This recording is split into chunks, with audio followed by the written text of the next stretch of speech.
American Legacy Network remembers Black tea houses. February 15th. It's not a national holiday, but to some in the Black community, it marks a popular day of giving and community. On Valentine's Day, slave masters in New Orleans would host parties, and sometimes slaves were given leftovers and broken china. The day after would usually be a lighter workload, and those slaves initiated a tradition around their day of rest. So during the 18th century, tea ceremonies were created during the final decades before emancipation. The women would take the teacup, give it to the man of the house.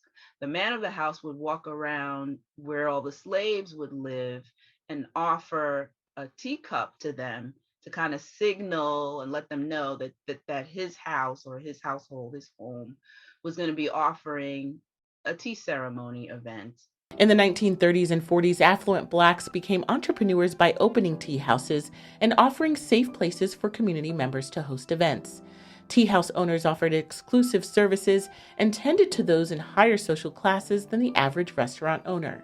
They hosted groups like the NAACP Women's Auxiliary, Black sports writers, politicians, and civil rights leaders. But tea, especially loose leaf tea for some households, has always held a special meaning, and modern-day entrepreneurs are bringing their love of tea to a new generation, like Jamila Wright, co-owner of Brooklyn Tea. People want to be in a space where they can commune, right? They want to be in a space where their health is being put first, especially now, right? And tea creates that. It allows that space and that time to say, hey, I care about you. Let's talk about things that are most pressing, and let's do it over some really cool tea. For some Black families, drinking tea has been long incorporated into family legacy and traditions. My introduction was primarily through my partner in business and love, Leslie Wright, and his relationship to tea growing up. His household, coming from a Caribbean culture, his mom is Jamaican, tea is very much so a part of daily custom. I had a beloved dad who was from the Caribbean. His side of the family was from St. Croix, Virgin Islands.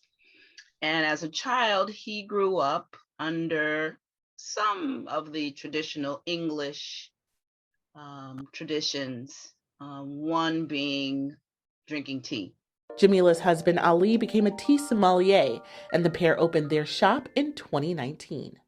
Our purpose behind our company is to bring the most affordable and the most beautiful and quality of loose leaf to our customers. The first thing you get to do when you hit the door at Brooklyn Tea is smell the tea. We have a smelling wall, and we want you to get your nose in there and really smell and see for yourself that the cucumber melon actually has dry cucumber, right? To see that the black rose actually has dry roses in it. Leslie Allicks opened Lolas Tea Shop, which was named after her mother and in honor of her father in 2007.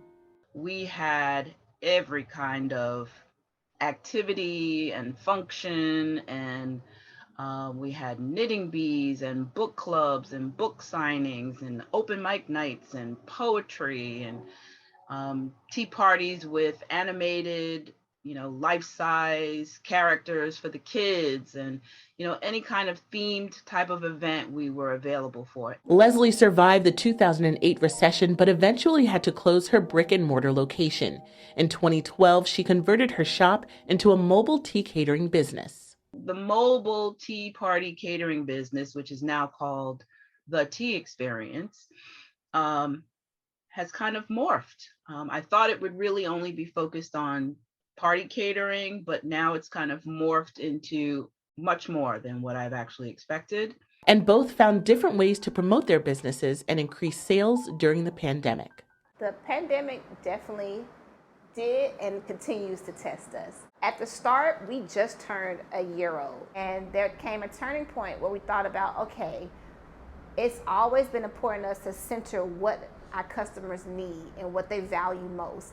And at that time, they were valuing how to best have control over their immune systems, right? What could they do that felt tangible enough and accessible enough? And tea is a great solution for that. And so we curated this immunity box, and that helps. I started hosting virtual events, but then I was also asked to host virtual events as well. And then with that came the request for, well, can you send us some tea while we're doing the tea tastings? And can you send us, and it became, a product line for me called Simplicity. But it's the tea that's at the heart of these businesses. Not only is it sourced from all over the world, but benefits of loose leaf tea can be used to help a number of ailments. We source from India, China, Kenya, South Africa, Taiwan, all these different countries. One, we do direct sourcing from farmers. There's soursop that we get straight from a local farmer in Grenada. The heart benefits and the antioxidant benefits and the anti-cancer benefits. And now we're finding it helps, certain teas help people to reduce their stress and anxiety. Some that have digestive issues, there's certain teas for them. And so I think my customers are now going beyond what just tastes good. The history of tea houses has not only influenced Black tradition, but it's also allowed Blacks to explore entrepreneurship for centuries. Tea has been around for thousands of years, and a closer look at it, you can see that tea was always trying to evolve and trying to be in a way that was accessible to others. Thinking about gunpowder green tea, which is one of the oldest tracked teas, they tightly rolled the tea so that it could travel, right? And that it could be more accessible and more durable, and that it could be something that made sense for modern people, right? And so we just took that same level of care and intention into today. Tea houses have become kind of the central place where a lot of people get their information and knowledge and